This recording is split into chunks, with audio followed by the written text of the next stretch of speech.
Welcome to the Danger Zone, the Terrible Infant Movies and TV podcast. I'm Will. We got Mike here. How you doing? And Jim. Hi. It's basically just becoming the Will, Jim, and Mike pod. Basically, we should just stop inviting other people to come in here. I'm totally fine with that. Circle the wagons. I think we basically already did stop inviting Close people. ranks. And just like who can show up. So we'll take like a bum off the street if they show up. And, well, with all this fried chicken... Hey, so if anyone that's out on the street is listening right now, come on in. Listening on their non-existent laptop. SoundCloud. So today's topic, we're just going to focus on one movie. And that movie is Sicario 2, which goes by various titles, right? Yeah, Sicario 2, Day of the Soldado. I've also seen it called Soldado. I think officially it's Sicario, Day of the Soldado. Right, and Yeah, Soldado so. means soldier. And we'll get into that because I actually read some quotes from the director about what that title means to him. But so we've all seen this movie, and we all really like this movie. Pretty recently, yeah. And the reviews are real. We've done a podcast before on like movies we think are good that unfairly got bad reviews. So this is kind of like a deep dive into just one movie and looking at interviews with the director, with the actors, interpretations of the movie, and how it seems like the people who gave this movie negative reviews either didn't bother to think about what the movie is about at all in terms of how the storytellers are making their point. And either that or they projected all of their own or ideas biases, onto or the they're movie. super And hypocritical. I think what I found to be a universal theme in a lot of the negative reviews was they were like unabashedly like holding it right next to the Sicario, like this is the movie it needs to be, and if it's not this exact movie, then it's not they're worth very existing. Period. different. Yeah, and it's it's ridiculous to go in Yeah. with that mindset of like. Because if it was that same exact movie, they'd be mad at it for not taking any chances of becoming a new movie. But it's also so that's an interesting point because I have some notes on that. But there's Taylor Sheridan, who is the screenwriter of both of the Sicario films, and the director have said that they don't see this movie as a direct sequel. They see it as a movie in the same universe, like a basically. spiritual sequel. Yeah. So, and they were very much trying to do a different thing with this movie, and I think it's almost because it is one of those movies that has the colon in the title, right? It's like Sicario 2 : The Day of the Soldado. It's like this marketing thing of like, let's link it to this other movie to create this trilogy, but in the minds of the people who are making it, it's not actually like a direct sequel. Well, yeah, and especially on that note, Taylor Sheridan's first draft was just titled simply Soldado. And that was the working title for the production, too. Like, I think that's what they shot under, so it's not... just to hammer home that point, you're just making it like... It wasn't originally envisioned as, this takes up 5 minutes after the credits roll that soccer game in the first one. Mm-hmm. Hell, for all we know, that it could take place before the first... Well, there's actually... So I found an interview with Josh Brolin, since we're on the topic of this. And one of the things that I found to be... to be unkind about it, one of the things I found to be brutally ignorant about the reviews is that you have a lot of reviews that are like, well, Josh Brolin and Benicio del Toro's characters act completely out of character from how they were in the first film. And when you say that, what you're saying not only is that Taylor Sheridan doesn't know what he's doing and that the director is an idiot, but that Benicio del Toro and Josh Brolin, who between them have like 65 years of acting experience and 1,000 Oscar nominations, don't know what they're doing. That's basically what you're saying, is that they don't know their characters. And Josh Brolin has said that they had very long conversations before they started shooting this movie about how much time had passed, and he didn't reveal what they had, what those conversations were between the first one and the second one, that it's a significant amount of time, and that Josh Brolin's character has gone through a lot of shit in that time. And so, like, in the first one, you see he's very arrogant. He's almost like this cowboy, and he's, like, popping his gum and walking around in sandals.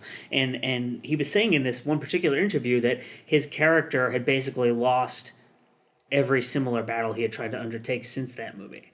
And so he's like almost like a broken version of the same person in this movie. Yeah, I think that's a interesting thing. If you think about how his character...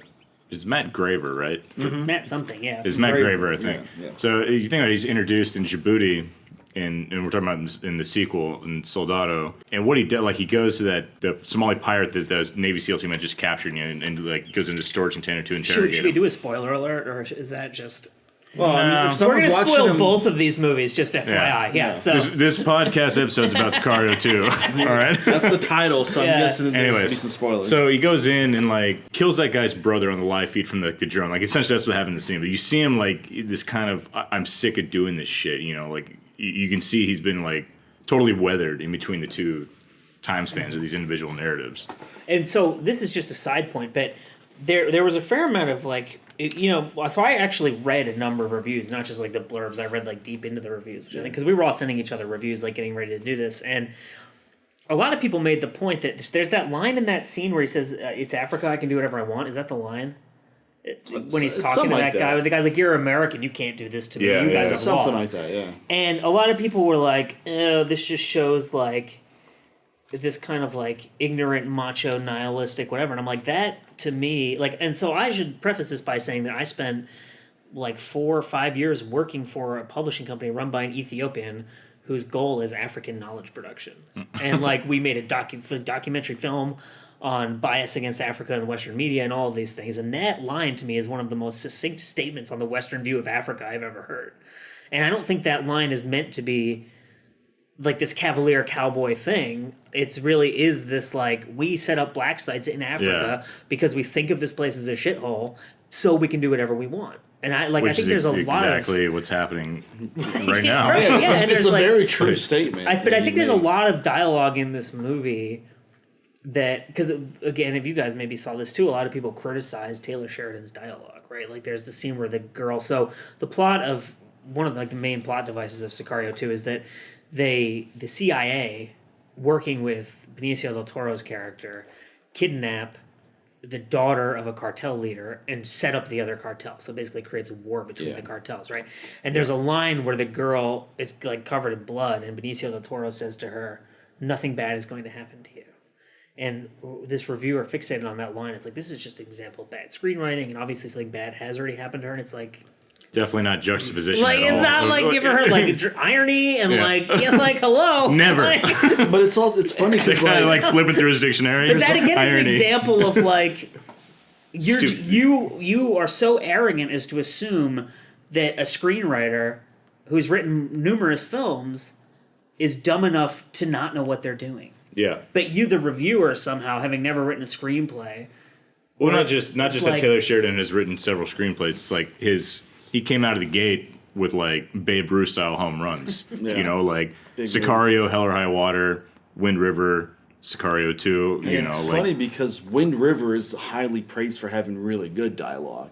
So they're saying and like, Hell and High Water as well. yeah, so they're saying between these three films he somehow forgot how to write dialogue. It's just like, but I think that one of the common themes I found throughout all of these reviews is a complete disregard of the intention of the filmmakers and just taking the idea of the reviewer and imposing it on them. So, like, for instance, one of the main fixations of all the reviews is that Emily Blunt's character is not there. that popped up in every single one. Every They're like, single "She's one. not here." And what they say is, and what's interesting is a lot of them simply state this. And so Emily Blunt's character, if you haven't seen the first one, and I don't know why you're listening to this if you haven't, but Emily Blunt's Welcome. Emily Blunt's character is basically like the surrogate for the audience, right?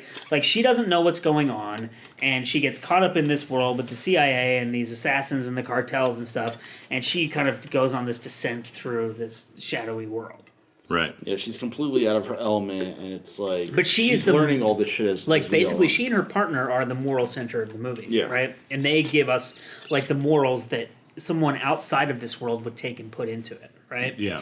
This movie doesn't have that character, but the director and the screenwriter, and these are very easy quotes to find, have said that that's intentional, and they wanted to make this film about amorality. And you have this world of violence and brutality and all these other things, drugs and human trafficking and stuff. And what happens if you don't put the moral guide into that? Like, what happens to the perspective of the audience? And so, like, a lot of these reviews point out the fact that Emily Blunt isn't there, and they just stop there as though that's a criticism. It's like, no, it's an observation. Like, what is the point you were trying to make? What like I view that absence of her character in the second one is more of a like, if you think about what happened in between the two films, like 2015 versus 2018, and not just in America but worldwide, you the audience member, like sitting in the theater or at home watching the movie, like you're supposed to be the one, like, which side are you going to fall on? Because the world is going to shit, you know, like everything around us is burning to the ground, figuratively speaking. And in the movie, you know, America is the good guys, but they're the ones that are like sort of, you know, soaking the fuse in kerosene, right? Like they're the ones like tussling things up. But like, are you supposed to side with them? Like they're the ones that like are doing it for all, like, supposed to be the greater good, you know, like let's eliminate some of the bad guys so we can control the ones that are left. But they're still doing like a bunch of violent, illegal, horrific things to get it done. Right. But I mean, like that's the way of the world, right? Like look at all the global conflict that's going on right now. Like you can be like America's the good guys, like we're on all these peacekeeping missions, but not everywhere, you know. Like, Plus, but like, you're still behind what we're doing. So like, you have to make the decision. What would Emily Blunt's character even do in this movie? Well, like, that's another point, is that her dramatic arc is completely That's resolved. exactly what So, the like, she screenwriter wouldn't- said. Like a long time ago, he's like, I'm not writing her because I literally can't think of like a story for her. She like her story ended there. So the director, he speaks a lot about the fact that there's no moral compass in this movie, and he also talks about how he intentionally shot different scenes from different characters' point of view, so that it's kind of this diffuse depiction rather than like following one character through the whole thing as a guide. So, for instance, when their Humvee caravan gets attacked, he shot a lot of that from the point of view of the girl, right, to try to show like what she's thinking about all of this, right?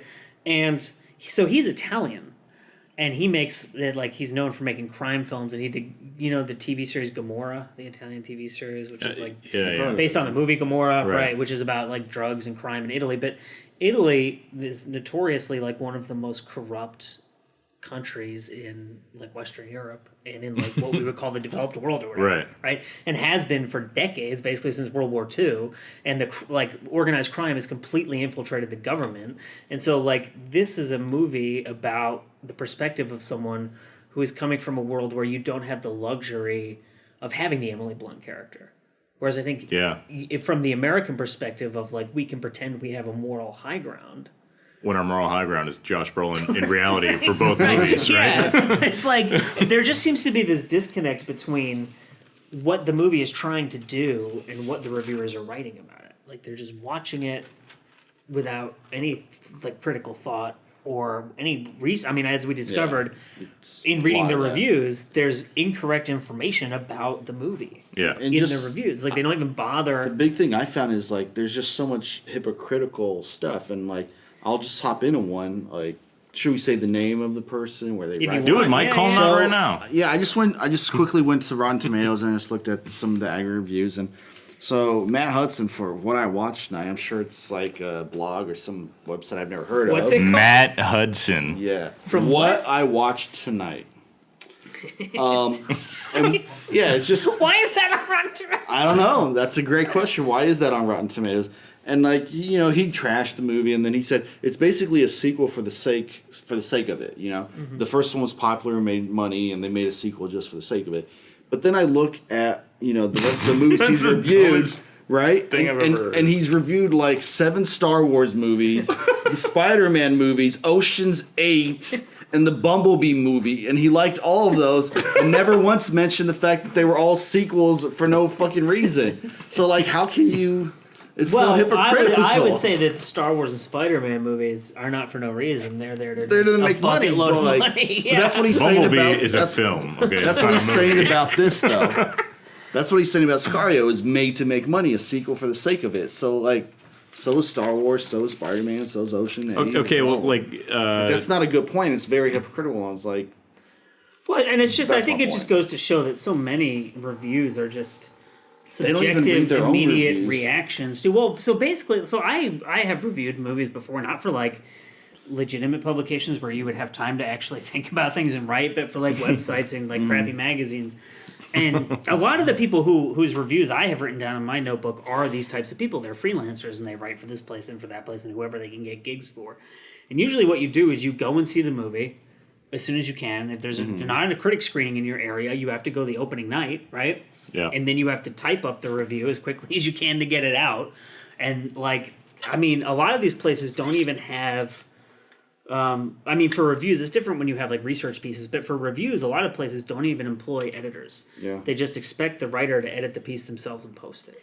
And so there's not even like a filter between the person typing it up really quickly as a reaction and posting it online. And like knowing all that, those reviews are still affecting like aggregate movie scores on Rotten Tomatoes, and they are affecting like box offices. Like and I'd say, it's Rotten just- Tomatoes is the aggregate movie score thing that like the entire world operates on. Yeah. Well, and then it's you like- get this echo chamber of the internet too. That like, it, you know, so one of the things that people accuse Sicario too of is being racist.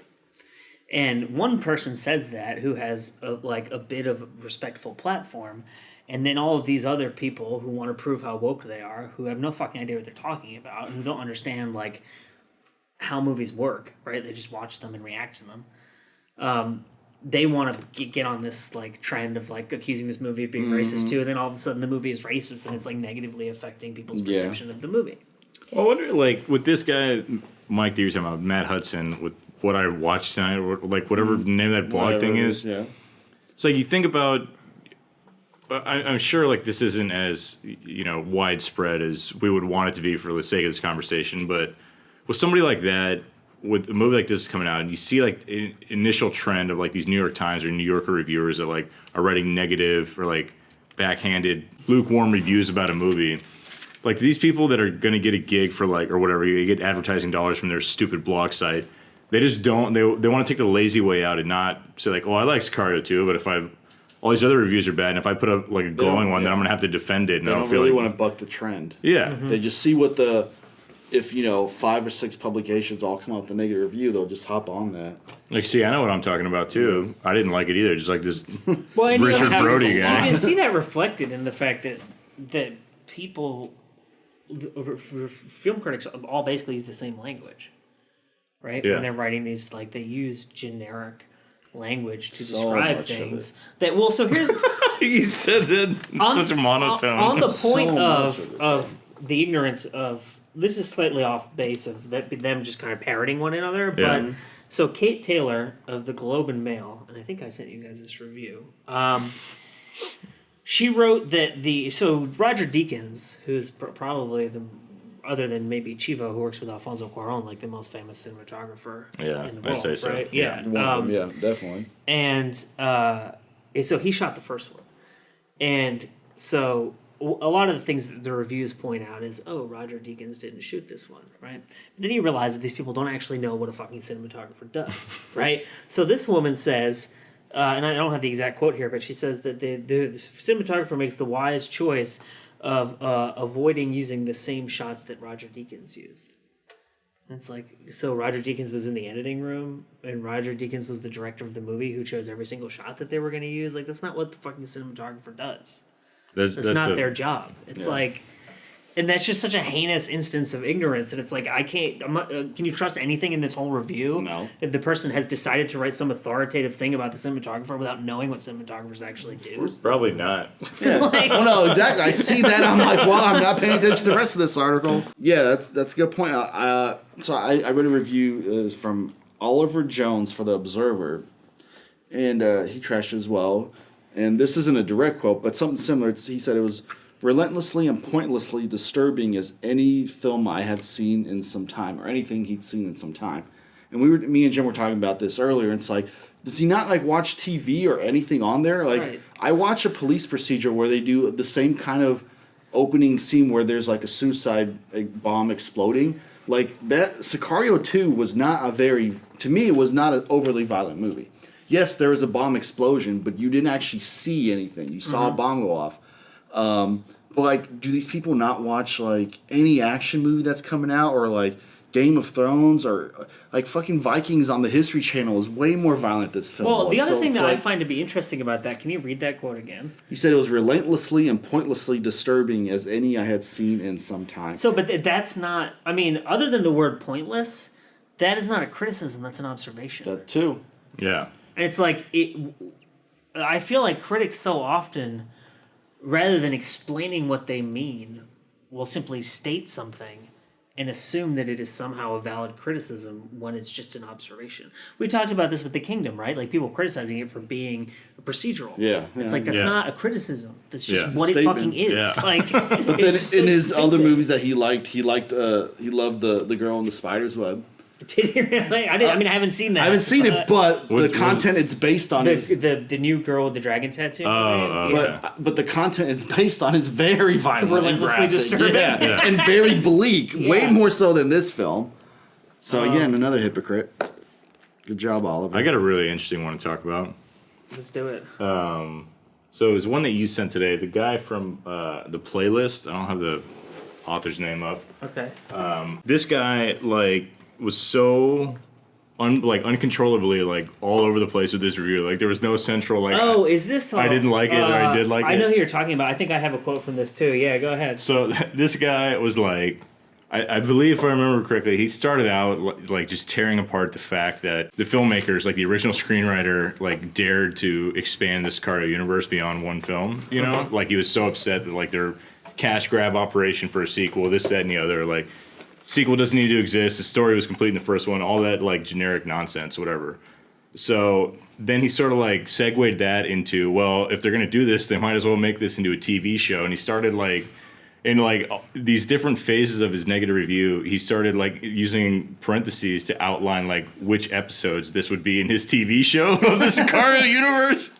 So he's just oh, now we're into season 3, by the way. In parentheses, I'm like, what? The story's complete, but here's 3 seasons of a TV show. And about the same time he started doing this in his review, and this is on the playlist. Was it actually pretty yeah.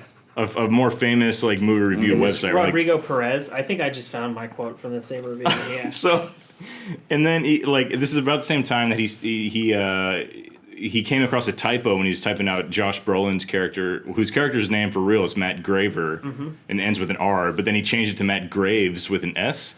And then from that point on, the rest of the article or the rest of the review referred to Josh Brolin's character as the wrong names. So it's if that's the professional review that you write about a movie, how is anybody supposed to take your opinion on film seriously? Well, and whether or not they should spend their own time and effort and money to watch a film and react to it, or have a reaction to it their own way. And that same guy, and I think this plays into that point of just the ignorance involved. Yeah. That same guy said all of the A-list talent from the first movie is missing. Yeah. It's so Benicio del Toro is not A-list. C-list, probably the most famous person in that movie. Yeah. Yeah. Nominated for multiple Oscars. Him and Josh Brolin. And I mean, Josh. Or do they mean the director and the cinematographers?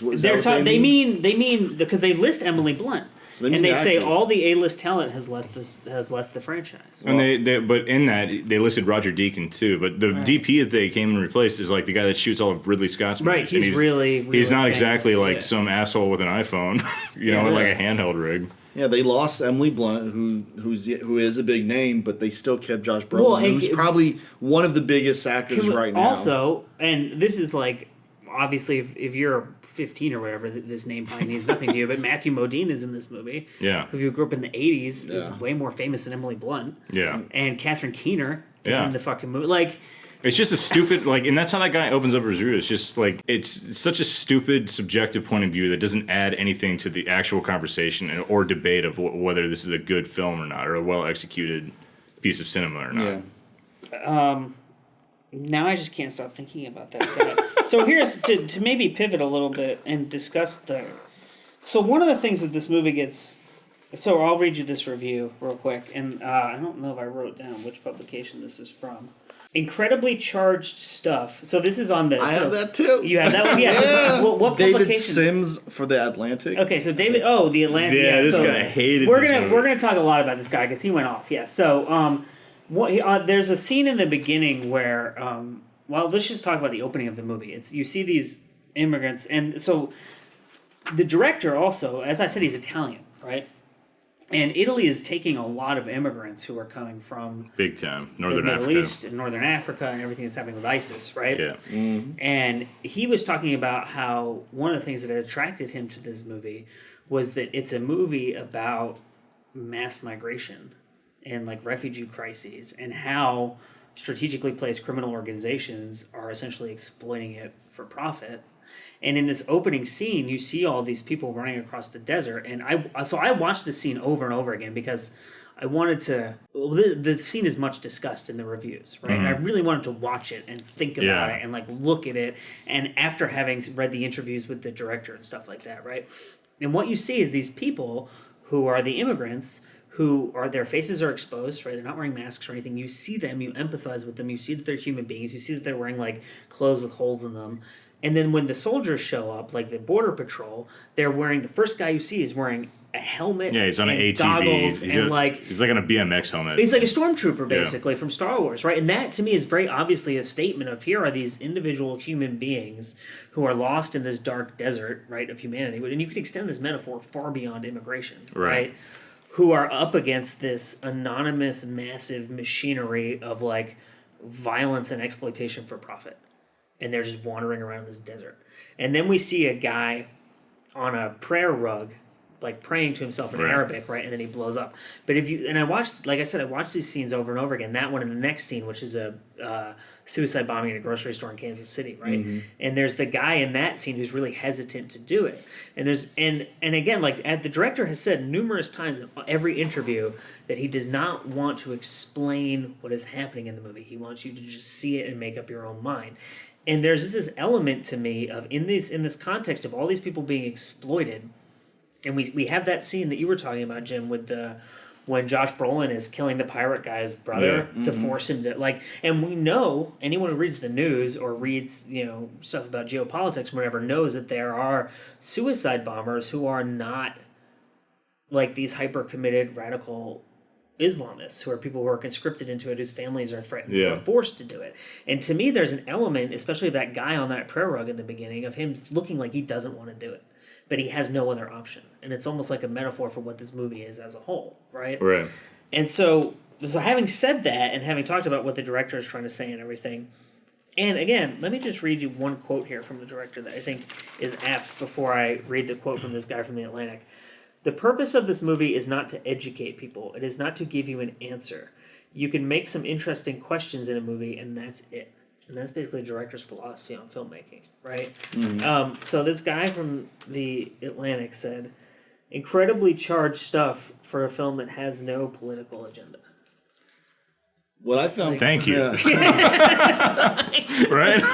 But the other thing with that... And then I found it funny because he says that, and he's like, there's no political agenda, there's nothing like that. But the first half of his article is talking about politics. So he's making it political by bringing politics into his review. And like that's all he talks about. And then he's like, there's no political message. It's like, so why the fuck are you bringing it up in this review of this movie? But also, like, what... But, okay, so if the movie's too amoral and apolitical, then, like, what's the alternative? To make it a political Moral story? Like, to make it a thriller with a very nuanced political agenda, then, like, who the fuck's gonna care about that movie? Like, everyone's gonna be like, oh, like, oh, they had to take a side, like, then you're gonna immediately piss off 50% of the population. Instantly. Yeah. And I find that the drug war in particular, and this movie looking at human trafficking and stuff as well, it's very difficult. Like, so, and I found this to be really interesting. I find a lot of, like, upper middle class neoliberal bias in these reviews, right? So to give you an example, one woman wrote, the movie shows no class. And it's like that way of talking about things, calling something low class or like low rent or whatever, right, is inherently a classist way of saying you have to be, you have to be like, if you haven't gone to like a liberal arts college or Harvard or whatever, like you don't understand what aesthetic is, right? Yeah. But can I just go back to David Sims real quick? we're okay. Just real quick. Wait, this is the Atlanta guy? Yeah, the same Atlanta guy. He's another hypocrite because I think further in his review, he brings up the violence and he's shocked by the violence that he sees. And then some of the other films he likes are Widows, which is about women whose husbands are murdered and they get revenge. The new Halloween movie that came out, which is slasher, and Suspiria, which is a remake of like a horrifically violent film. That's a slasher where just women get cut up and murdered. So... Well, and he also said, this is interesting to me, and this ties into the point that I was making, the entire enterprise feels bogus from the start because of its horrifying immorality. And it's like, I mean, if you look at the world pragmatically, morality is something that is imposed by everyone from their perspective, right? So if you're making a movie in which you're trying to portray something without beating people over the head with your point of view, there will be a certain amorality to it. So how is something inherently bogus because it has amorality? And I feel like that, to me, is also this kind of like center left. I mean, there's this whole kind of like school of like thought in the United States and I think in mainstream politics, which belongs to these like the type of people who support people like the Clintons, right? Who think that like we have to have hope. We have to be, you know, like all of these kind of abstract concepts that don't really mean anything. Yeah. And then if you make a movie like this that's really brutal and violent and amoral, then you've somehow and grounded in realism. You've like and that is exactly. And we're like to harp on the director again, like this guy is not he's not coming from the perspective of privilege where you can have an Emily Blunt character and say there are good people in this world, because he's from a place where there's been so much rampant corruption that like literally a fucking gangster was the prime minister. Yeah. Like, and so you like, but there's this thread throughout all these reviews that this movie is more anti-Mexican than the first one, right? And that this movie is there's a lot. It's not as morally grounded, or it's not as morally righteous, maybe is the way to put it, because it doesn't have Emily Blunt. But in thinking about that, it occurs to me that so if Emily Blunt's the character that we're supposed to sympathize with, and whose point of view we're supposed to understand, she's an FBI agent. So it's like all these people who are trying to make this point about how all these things are wrong, and they're they're coming to the defense of like someone who's emblematic of like the most kind of institutionalized form of oppression in domestically in the United States. Yeah, it just doesn't make any sense to me. All right, so one last thing on David Sims that I wanted to tell our audience before we move on is like we always talk about, we're bouncing around ideas, you know, for different podcast episodes. We're emailing each other a bunch of stuff, you know, in preparation for it. And so Will sent Mike and I an email with a bunch of links to these articles, and to the link, he gave a little comment on each one, and the link for David Sims' Atlantic article, Will wrote, "Lots of fuckery in here," colon. It's true. Couldn't be more right. David Sims!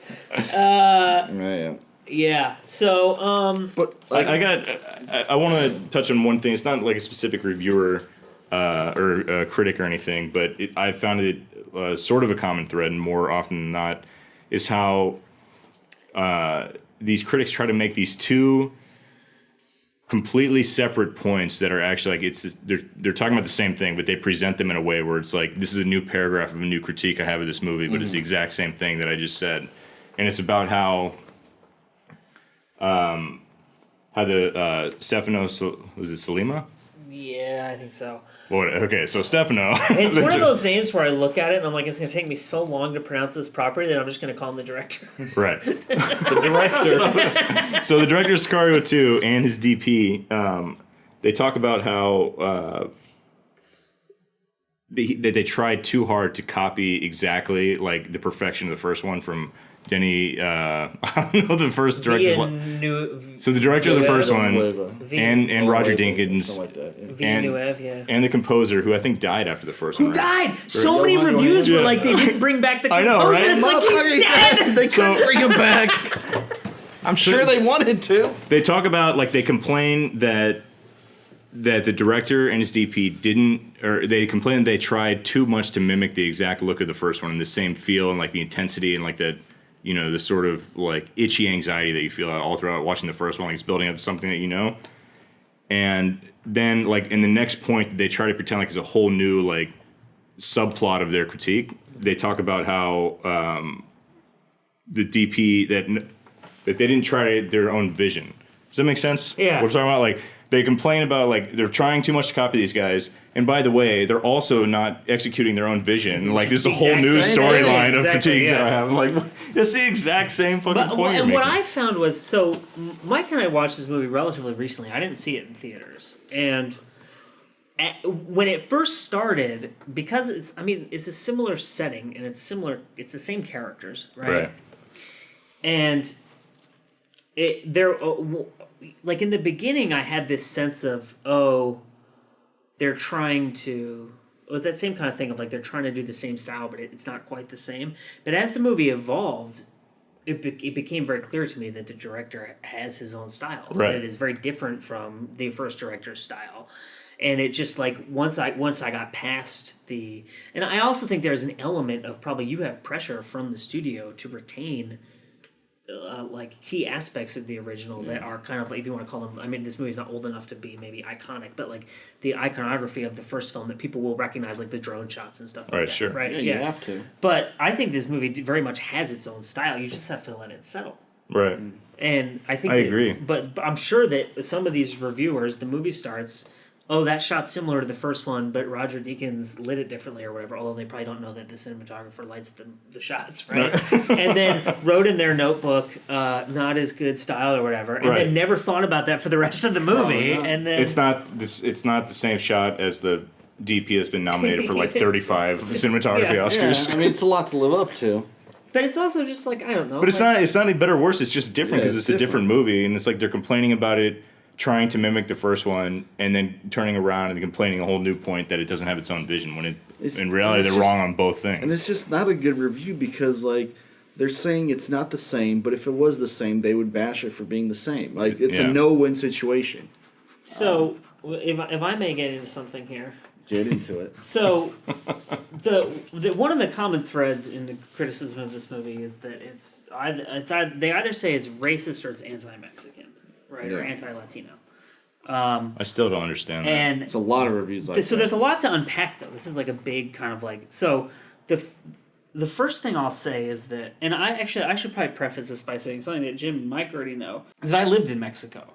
And I love Mexico, and I would say that, and I lived in Japan, I lived in the UK, like I've lived all these different places, and I would say like to make broad sweeping generalizations, people in Mexico are like the most welcoming people, in terms of like me being a foreigner going there, like everyone is so kind.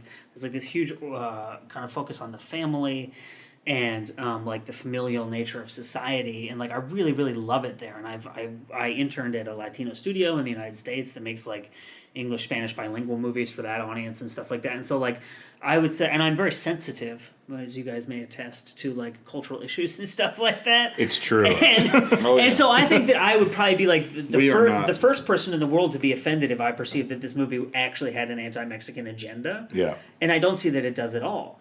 And I think that the first one actually, because in the very beginning of the first one, the event that kicks everything off is they find that cartel house that has all those dead bodies in it, and then there's a bomb blows up, right? And does an FBI agent dies? I think they all get messed up really bad. So that's the incident that starts the whole narrative, right?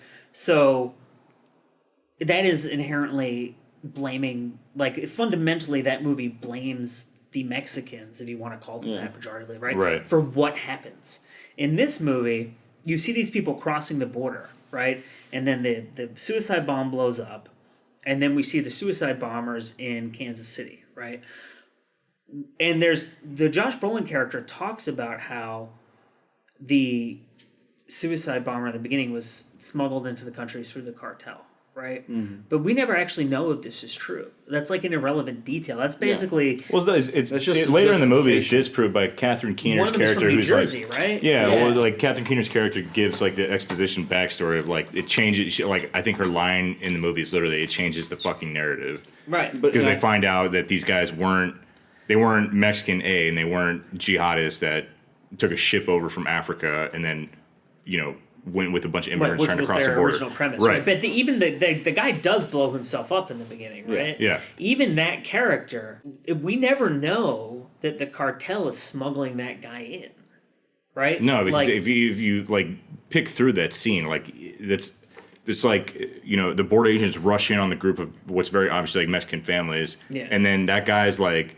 geographically separated from the group. And like he's not in the same proximity. Exactly, like the agents then converge separately on that guy. So there's spatial separation big time. Like if you want to get that specific. So essentially, this movie to me is almost like it. Maybe it's a crass example to use of 9/11, where like an event happens, and then the government has its own agenda and uses that event as an excuse to pursue its own agenda. in terms of like if we look at the war in Iraq, right, and if you read the Wolfowitz Doctrine and all this stuff. Like, yeah, but I mean, obviously that's what the movie's about, though. Right, but so what I'm saying is, I think that the second movie is about the fuckery, if we want to use that word again, of these people in the U.S. government pursuing their own agenda and perpetuating these situations that weren't even like that, where nothing even would have happened in the first place if we hadn't gone in there and done something. See, and that's exactly my reaction to the movie, which is why I don't get all these critics, if, using air quotes, these critics saying that it's anti-Mexican and is racist against Mexicans. I'm like, what are you talking about? This movie makes the U.S. look like the freaking villain, which it is. Like, it's the one that's going in there with its own ill-intentioned and ill-formed agenda and strategies, and they, like, piss on a situation and make it 100 times worse than it already was, and then just sort of, like, tiptoe out. And like, whoops, like... There's the scene where the Mexican police officers attack...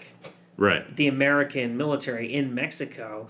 And which is also every critic's favorite set piece. But there's all this, there's all this stuff about how, like, oh, well, that shows Mexicans in a bad light. And I'm like, if a fucking foreign military agency came into the U.S., you don't think the U.S. police would shoot at them? Yeah. Like, what? They wouldn't even shoot. They would just bomb them right away. But, like... But also, like it's showing corrupt people in a bad light, right? Exactly. Exactly. So a quote from like Claudia Puig, whatever. I don't know what sound it out, Mike. Puig, right? Like Puig from Puig. The baseball player. Like, yeah, Yasiel Puig. I'm surprised how much politics played in a lot of these reviews, but she's like, movies like this will continue to persuade that the U.S. border is played by bad hombres on both sides. I'm like, it fucking is. It's a movie about the cartels. What are they, good guys? Well, like, so this is the thing. Like, what are you talking about? Which one's the good cartel? Yeah, I completely understand, like, the argument that. So, for instance, as I said, I interned at a Latino studio. It's called Pantaleon, and Pantaleon's whole thing is like positive representations of like Latino families and stuff like that, right? And I get the need for that and a positive representation and stuff like that, but like. It's not what this movie if you are making a film about, like, this movie is about the U.S. government trying to play cartels off of one another. Yeah, that's right. The movie. And if you read, and I've done a lot of research on cartels for like various writing projects I've done, and I read a lot of scripts over the years that deal with cartels, and I've never read a script or seen a movie that goes as far into violence as the actual cartels do. Of course not. Right. Like, it's nauseating to read about the stuff that they do. No, before we started recording, before we started recording, I was telling Mike that, like, it was maybe like 5 years ago or something, and it was like the big headline of that day, it's how crazy the world has gotten, but there was like this, like a Penske truck in Juarez that just was going down the highway, the back lift gate just, whoosh, like, opened up, and they dumped out over 40 decapitated bodies in broad daylight just along the highway, just shoveling bodies out of the back of a truck, and then drove off. And like, that's real life, like that's how unbelievably disgustingly violent and we talked about, like, you mentioned the representation of families, and like, I will say the only like characters that were actually good in this movie was the Mexican farmer that helped. Right. The guy who helps. There was no other character that came off good in this movie. Well, except and so family. something else I find to be interesting is, this is a little bit off topic, but there was a critic who criticizes the film because, like, in case you were worried that, the daughter who gets kidnapped, right, who's like 16 or 17, I think, right? Like 15, She probably. younger than that, yeah. Young, yeah. In case you're worried there might be a good character in this movie who would be Latina, we see her getting into a fight at school. Just make her bad. A, everyone gets into fights at school, right? But B, that, to me, I think that critics really, really frequently misinterpret how children play into movies, right? And if you have kids, or if you've ever been around kids, you know that they copy the things that they see. Yeah. Right, so obviously this scene is indicative of how these worlds of violence perpetuate themselves, because these people have kids and they're raised in these environments of violence, and that's all they understand. Yeah, that's probably what she's take them out of that, then maybe there could be some hope. But like, which is why there is hope for her for a she few fleeting moments in the movie. So, but that just seemed like really kind of ignorant to me to think that.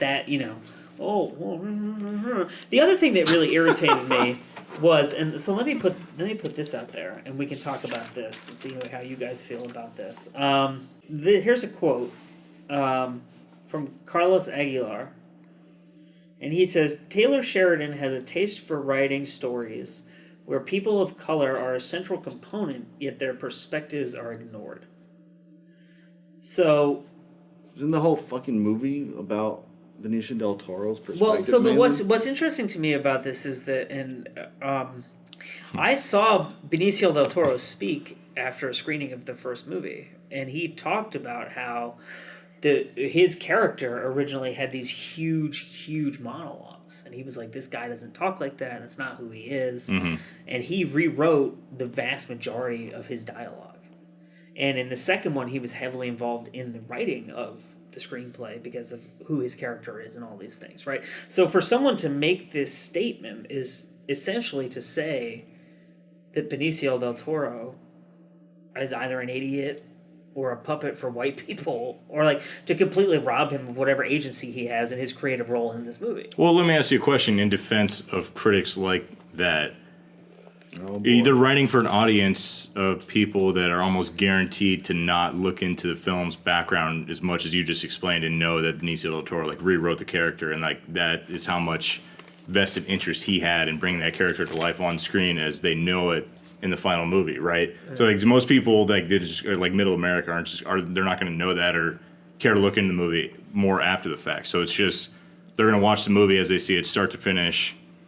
Are these critics? I keep on calling them reviewers. Are these critics are they like sort of tailoring their reviews, knowing that most of their readers are gonna, view the movie as like this is a 2 hour and 12-minute time period of my life, and like, am I gonna like it or not? Because I'm not gonna put any effort into it outside of those time limits. Well, and also like a lot of I still agree reviews- with you, but maybe that plays into it. So, well, I think there's a lot of sensitivity in these reviews to the times we live in and the things that Trump says and tweets about the border and about people from Mexico and people of Latin American background. That got so annoying. I was just And- I just want to watch this fucking movie. I don't want to like have a conversation about Trump or what he tweeted. It's like, fuck.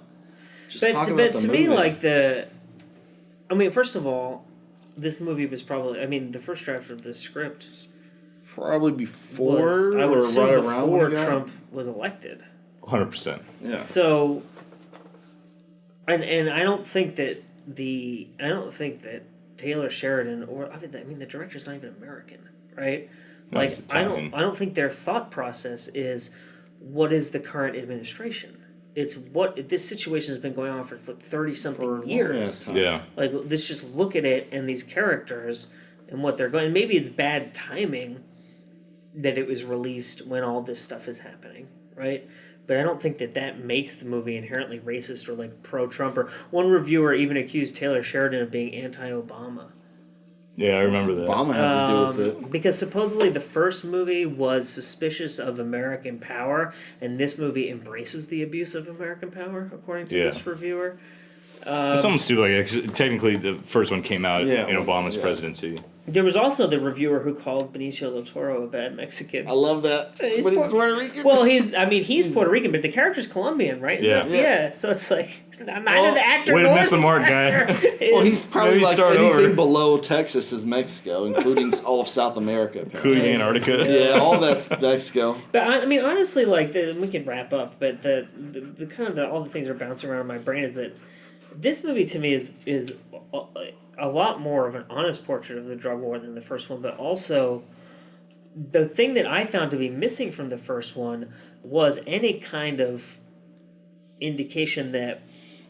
This is kind of a loose statistic, but I remember reading at some point that the U.S. has 5% of the world's population, and we do 60% of the world's illegal drugs.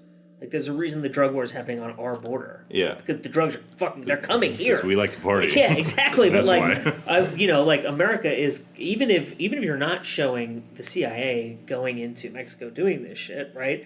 We are complicit in what is happening because we are taking the drugs. Yeah. And the first movie, to me, does not make that point. And this movie doesn't make that point specifically that we are the market, but it makes the point that we are pushing this. Yeah. That we are heavily involved and invested in all of it. You hear that stuff? You want to, fix shit? Stop doing so much drugs. I bet our users do a lot. Why are you looking at me? So good. Yeah. Well, it's only certain types of drugs, right? Yeah. Totally. Does anyone have any closing remarks? I'll just close with the main points that I saw in a lot of these reviews. Very political, very hypocritical, and it's like they don't read their own reviews because they criticize this movie for the same things that they praise other movies.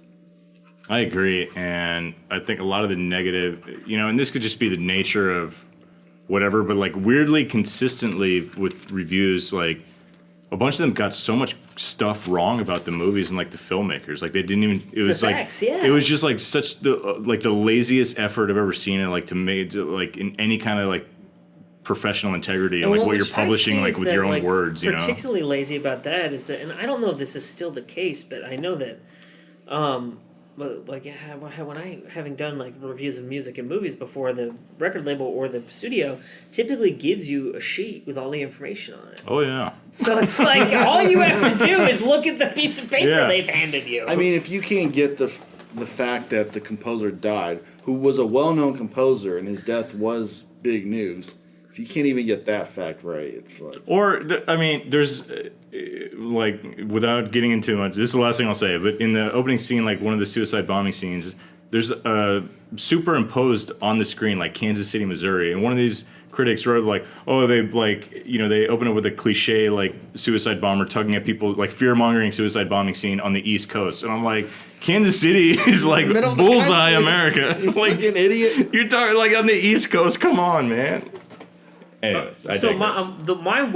I would like to conclude with one thing that I found to be funny, is that, and I think this speaks volumes to like the ignorance of people who are reviewing these movies. Almost everyone who praised the first movie praised the director and called it his film, and the vast majority of the people who shit on the second movie blamed the screenwriter and called it his film. But he wrote both of them. Right. They even know how the movies work. And it's like a studio movie. It's not like it's not Quentin Tarantino who's like off in his own world writing it, directing it. Like, anyway. We can leave it at that. But so they're Sicario all 2. wrong. Sicario Day of the Soldado is an awesome movie. We like this movie. It's a fun movie, And maybe think for yourselves when you see movies and have an open mind. Or at least Please fucking do. rewatch the opening scene that has the place that it's set in. It's superimposed on the title. Gee, I just find more and more that the lower an IMDb rating is, the more likely I am to find a movie interesting. To a certain extent. Okay. We'll leave you in suspense as to what Yeah. Mike means by that. Until next time. Thank you. Thanks, everyone. Yay. Bye.